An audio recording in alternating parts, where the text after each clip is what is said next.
This is Stephanie at Hightower Stitching. Today's video is part 3, and it's Wedding Ring Quilt meets the Quilter. In part 1, we made the block, and this one was one that you had to mark the beginning and the ending of where you were going to sew, so we called it point to point.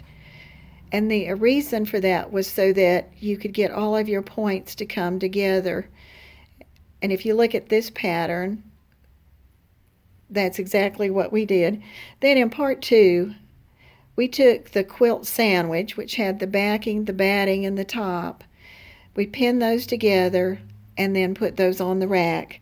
And today in part 3, I just want to show you a little bit of my progress on this quilt.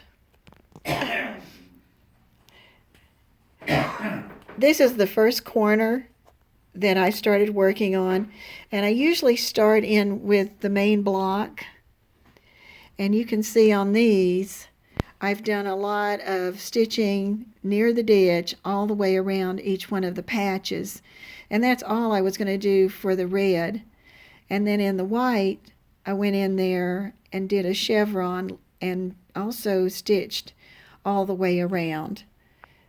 The inset pieces I've started, they're not finished. Usually I keep them going and have them the same finished as I move along, but these I'm sort of doing in parts. So I've got the boxes so far and got the bottom broken up. And as I go along, I also work on the edge, and I'm just going to put 3 simple stitch lines on that. And periodically I like to turn it over and look at the back to see how it's going. And again, this is really going to be nice, this light color and the light thread.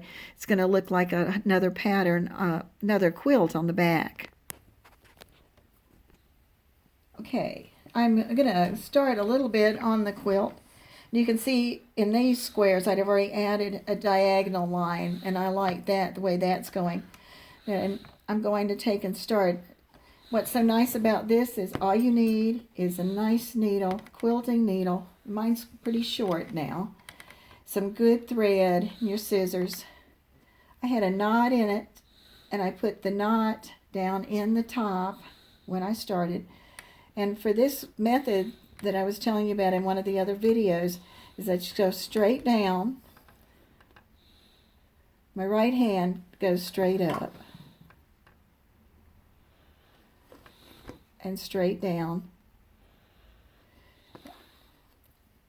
And try and keep your light. I'm right-handed, right over my right shoulder. I try to keep the light, as opposed to right now what I'm doing. So I'm sort of working in the dark as I'm going up and down. And this has been about since February 17th, the progress that I've made on the quilt. And it's just going to be a lap quilt, but there's a certain amount of stitching that you have to do to go all the way around. I wanted to add a note today about that edge. If you look at that purple edge, remember I said I added a funny edge around my border, and that's going to be taken away later.